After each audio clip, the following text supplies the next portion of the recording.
So we are at video 7 now, and video 7 is going to focus on one topic, which is called stoichiometry. And a stoichiometry is something that tends to give people difficulty at first if they're not familiar with it. It's probably something that's going to take more than one video and one worksheet to learn thoroughly, but my goal here is to sort of teach this to you, explain this to you conceptually, and so then it becomes fairly easy to break it up into, once you kind of understand it conceptually, it becomes fairly easy to break it up into its constituent parts, and hopefully it will become less intimidating for you. So stoichiometry, what does it really mean? Stoichiometry essentially means just the ratios in which things combine.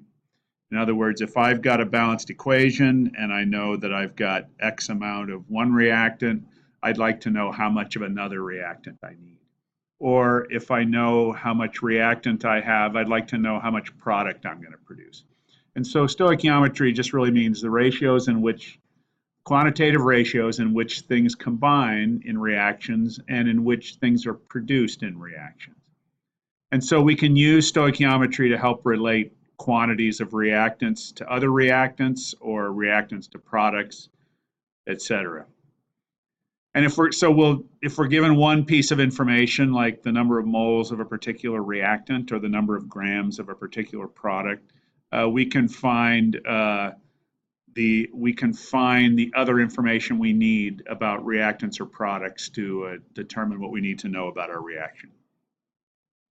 And so to do any stoichiometry problem, you're going to need a balanced equation for sure.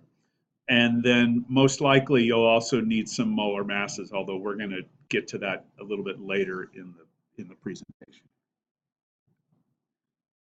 Okay, so here's what you will hear me say, and I will have some person in the class that I'll start picking on it, I'm sure at some point next year, to parrot this statement back to me whenever I want them to.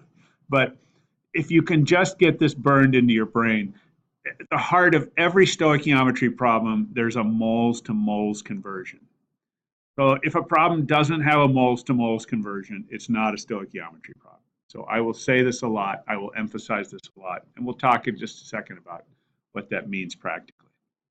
So what do we mean by moles to moles? Well, here are a couple of balanced equations that we've already seen in talking about balancing equations. The top one is the combustion of methane, CH4, which is methane combining with oxygen to give us carbon dioxide plus water. The bottom one is the formation of water from hydrogen and oxygen. It's tempting, and I think it normally when we think about this to think about this in terms of molecules. One molecule of methane combines with two molecules of oxygen to give a molecule of CO2 plus two molecules of water. But from the standpoint of a practicing chemist, we're really thinking about this in terms of moles. And so what this equation is really telling us is that 1 mole of methane combines with 2 moles of oxygen to give me 1 mole of carbon dioxide plus 2 moles of water. And the 2 moles of hydrogen plus 1 mole of oxygen combined to give me 2 moles of water. Well, what that allows us to do is set up what are known as stoichiometric equivalences. And that's kind of a long term, so long that I can't quite get it out of my mouth every time. But what does that really mean? That means we can use, and your textbook uses these little, almost looks like an equal sign, but has a little bump on the top, to mean stoichiometrically equivalent to. And so because 1 mole of methane combines with 2 moles of oxygen to give 1 mole of carbon dioxide plus 2 moles of water, we can essentially say that for the purpose of conversion that these things are all equal to each other. 1 mole of methane equals 2 moles of oxygen because 1 mole of methane will consume 2 moles of oxygen. 1 mole of methane is stoichiometrically equivalent to 1 mole of carbon dioxide because 1 mole of methane will produce 1 mole of carbon dioxide, etc.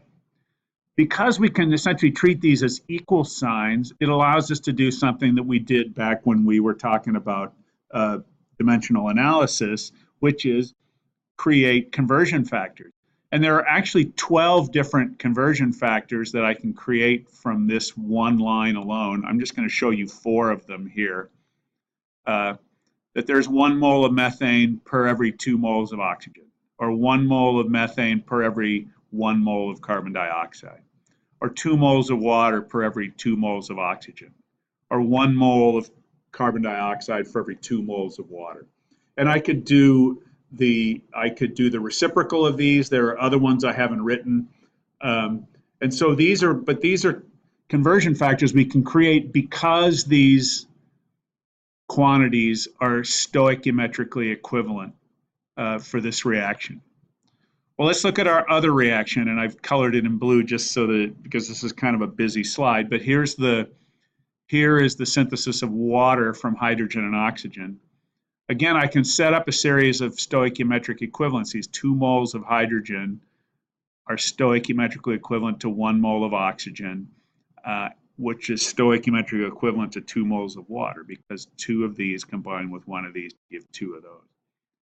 I can now set up another set of conversion factors. Again, there are actually 6 different conversion factors. There are these 3 plus their reciprocals, 2 moles of water per mole of oxygen, etc. An important thing to notice is that these stoichiometric equivalencies are always only specific to the reaction we're talking about. And there's a great example of this here, because you can see in this top reaction, the relationship between water and oxygen is 2 moles of water for every 2 moles of oxygen. You can look in this lower one and notice that here the relationship between water and oxygen is 2 moles of water for every 1 mole of oxygen. So you cannot take one of these conversion factors from one reaction and use it for another reaction. You have to work out these stoichiometric equivalencies for each reaction, and then the conversion factors come out of them. But it's really, really important to note that 2 different reactions won't have the same stoichiometric equivalencies. You'll have to work them out for each one. Okay, so let's try a stoichiometry problem. And so let's do it for this reaction, which is the combustion of methane. So here we go. How many moles of water are produced when 3 moles of methane are burned in a combustion reaction? Well, we want to convert methane into water. And so this is not actually exactly one of the conversion factors I showed you on the previous page, but it's another conversion factor that falls out of this equation, 2 moles of water for every 1 mole of methane. Okay, I start with my measurement, 3 moles of methane. I put in my conversion factor, the moles of methane cancel out. I get 6 moles of water. That didn't seem so hard. Let's try another one. Let's take our synthesis of water from hydrogen and oxygen. How many moles of oxygen are required to produce 9 moles of water?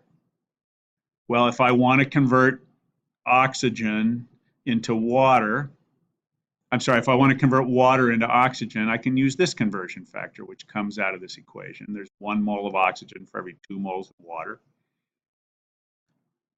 I start with my measurement, 9 moles of water.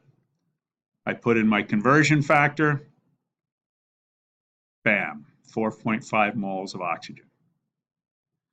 Well, right about this point, I know exactly what you're thinking, because not only am I a chemistry teacher, but I'm an excellent mind reader. So here's what you're thinking. Oh my gosh, moles to moles conversions are easy, because we just did 2, and it was like, that wasn't hard. And moles to moles conversions are at the heart of every stoichiometry problem. And so what's the big deal? If this is what's at the heart of every stoichiometry problem, and it's as easy as those 2 problems we just did, what's the issue? The issue is this. There's no such thing as a moleometer, which is another way of saying we have no laboratory device that allows us to start dumping compound onto it and having it measure for us how many moles of compound we have. What do we have in the laboratory? Well, we've got a balance, and a laboratory balance doesn't measure in moles, right? It measures in grams. And so what's typically necessary in a stoichiometry problem, in addition to the mole-to-mole conversions that we've just been doing, is that it's typically necessary to convert grams to moles or vice versa. But if you can just get your brain around the fact that at the heart of this is always going to be a moles to moles conversion, then you can just sort of tack these gram to mole conversions on the end, and they become a little bit less scary in my mind.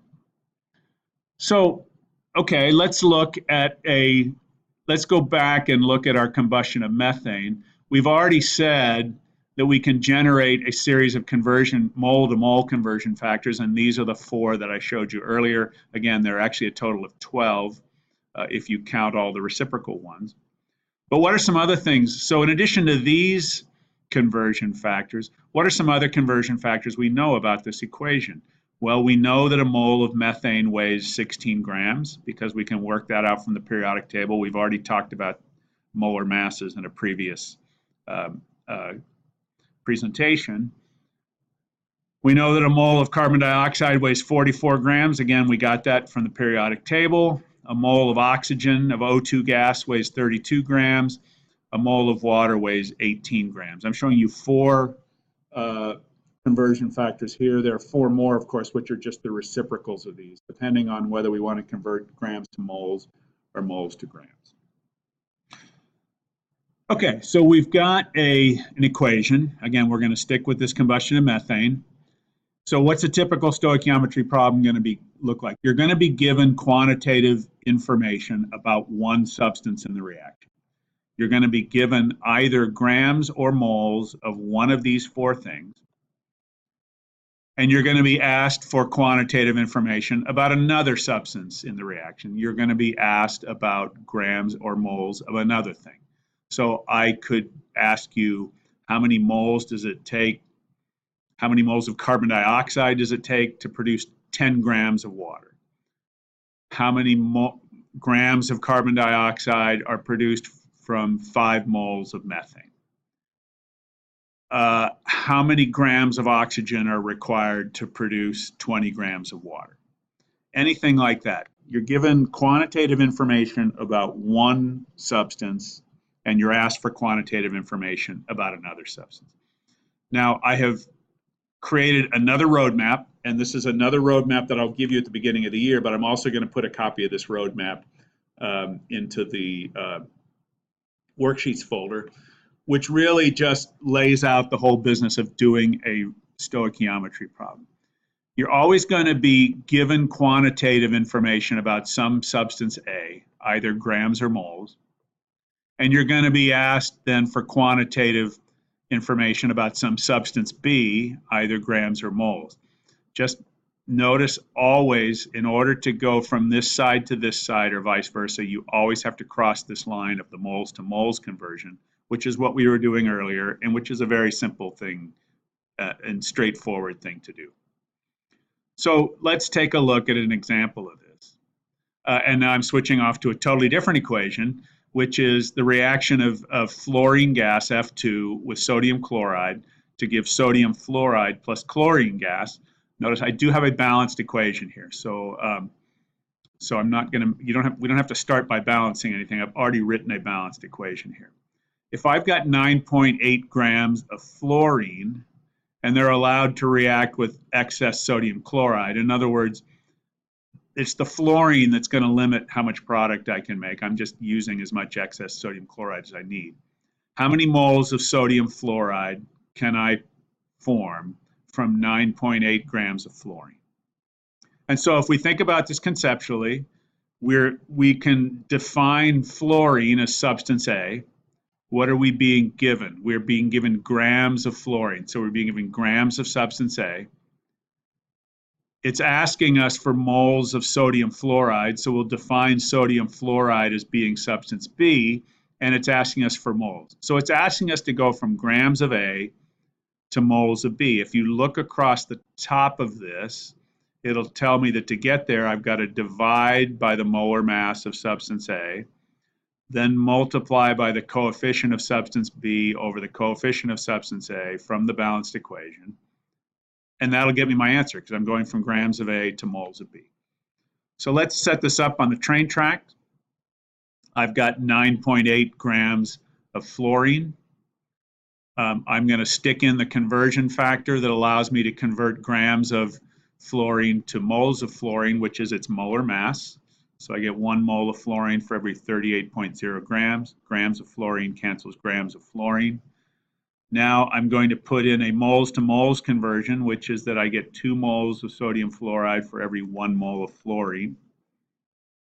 Okay, once I've got that in there, I do the calculation and it gives me 0.516 moles of sodium fluoride. Let's see how that lines up with the roadmap. I started with grams of substance A, which is fluorine. I divided by its molar mass, 38 grams per mole. I multiplied by the coefficient of substance B over the coefficient of substance A. That gave me my answer. So that's a grams of A to moles of B problem. Let's try the most difficult thing you could do, which would be a grams of A to grams of B problem. So here's another reaction, which again is balanced. 2 moles of iron plus 3 moles of sulfur gives me a mole of iron 3 sulfide. If 11.13 grams of iron are allowed to react with excess sulfur, again, we're concerned about how much iron 3 sulfide I can get from a certain amount of iron. How many grams of iron 3 sulfide are formed? Well, if we look at the roadmap, what are we doing now? We'll define iron as substance A, and we're being given grams of iron, so that's what we're being given. 11.13 grams of substance A, which is iron. And we're being asked for, and we're going to define Fe2S3 as substance B, and we're being asked for grams of substance B. So this is asking us to go the whole route, divide by the molar mass of iron, multiply by the coefficient of iron 3 sulfide over the coefficient of iron, and then multiply by the molar mass of iron 3 sulfide. That'll get us from grams of A to grams of B. So let's set this up on the train tracks. The measurement I'm starting with is 11.13 grams of iron.